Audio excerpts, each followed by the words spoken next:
Vamos tratar hoje do período joanino, a vinda da família real portuguesa para o Brasil. Pois bem, ou também, como alguns livros tratam, o surgimento de uma nação. Por que o surgimento de uma nação? Porque até então o Brasil era simplesmente a colônia, o local a ser explorado. E como a família real portuguesa teve que vir para o Brasil, logo eles teriam que criar uma estrutura no Brasil para receber a família real portuguesa e também toda a nobreza que junto estava vindo para cá. Mas por que a família real portuguesa acaba tendo que fugir para o Brasil? Isso mesmo, fugir. O que acontece? Neste período na Europa, nós estávamos vivendo o período napoleônico na França. E Napoleão Bonaparte, ele acaba decretando o bloqueio continental.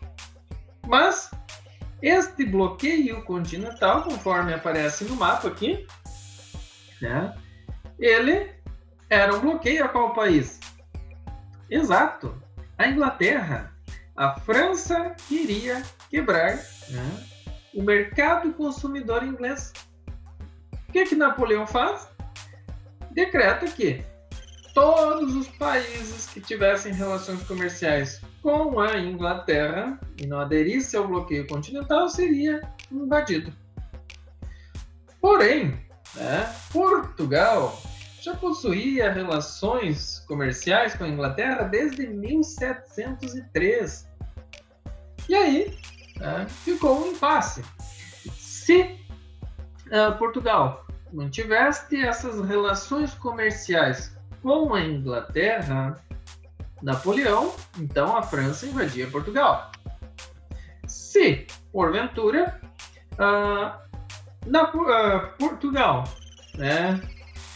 se aliasse aos franceses, então a Inglaterra bombardearia Portugal. E aí ficou naquele impasse. Se fica do lado dos ingleses, os franceses invadem. Se fica do lado dos franceses, é bombardeado. Então, a situação mais plausível na época foi fugir para o Brasil, para a sua colônia. Alguns dizem que já existia este projeto. E se porventura um dia a coroa portuguesa fosse ameaçada, o Brasil seria o melhor local para, então, a coroa se estabelecer. E foi o que aconteceu. Então, em 1807, eles acabam mudando-se para o Brasil, para, então, o Rio de Janeiro, que era a capital na época.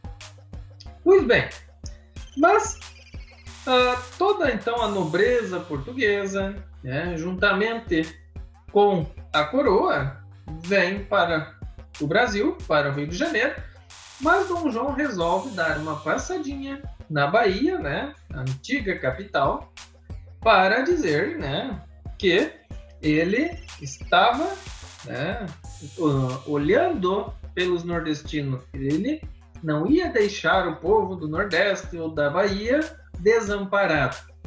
E foi ainda em Salvador, nessa escala, que Dom João abre os portos do Brasil às Nações Amigas, em 28 de fevereiro de 1808.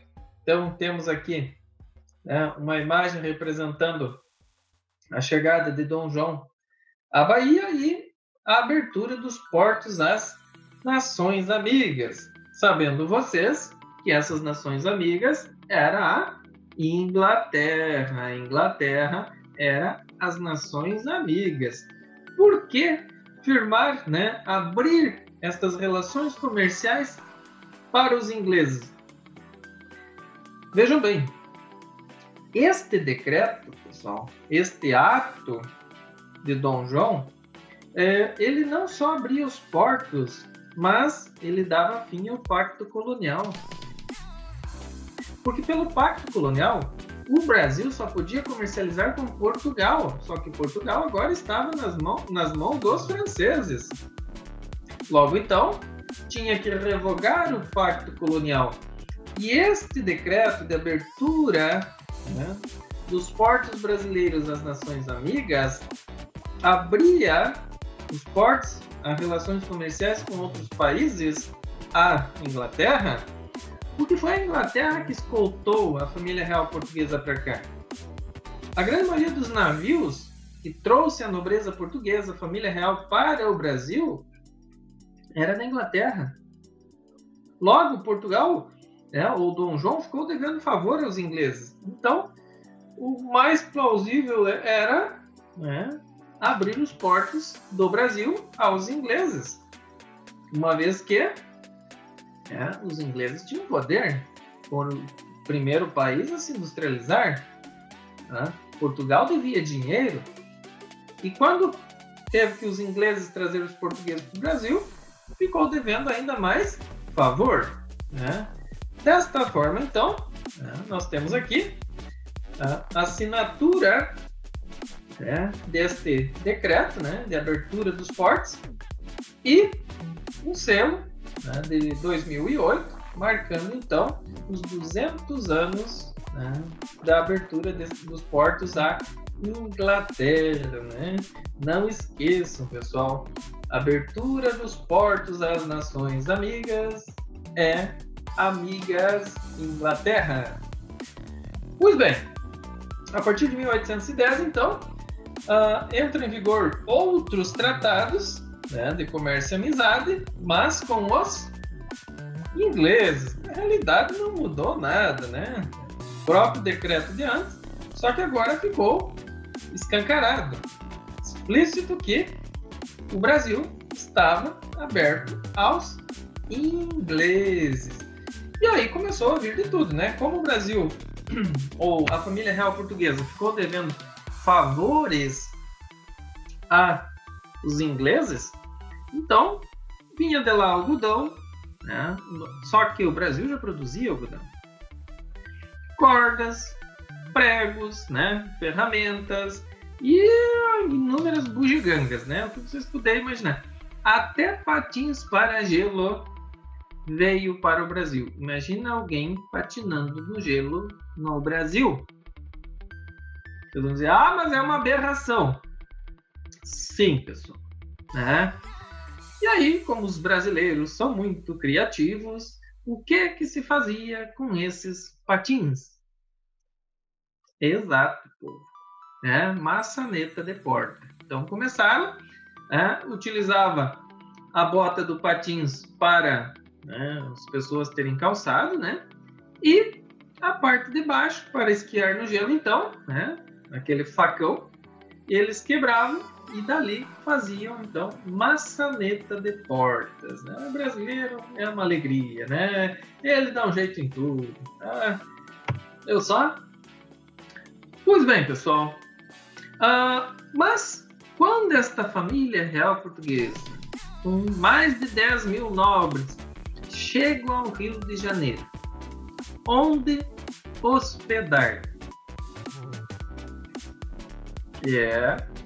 Não era chegar 4, 5, eram mais de 10 mil pessoas. Então, Dom João se utilizou de uma lei lá da Idade Média, que se o rei estivesse viajando, onde ele parasse, ele poderia requisitar a casa das pessoas e ali ficar. As pessoas tinham que sair da casa e ele então ocupava esta casa. Porém, aqui no Brasil ele não estava de passagem. Ele ia ficar. Então começaram a escolher as melhores casas do Rio de Janeiro, o governo, e pintaram P e um R na porta, que significava príncipe regente. Estas casas que recebiam o P e um R, elas deviam ser desocupadas. Exato. Por quê? Porque ali iam se hospedar, então, né, membros da nobreza. Desta forma, então, o povo começou a chamar este P e este R de ponha-se à rua ou propriedade, né, roubada, né, pessoal? Exato. Alguma dúvida até aqui? No próximo bloco, vamos ver então tudo aquilo que Dom João fez no momento em que eles permaneceram no Brasil, de 1808 a 1821. Né?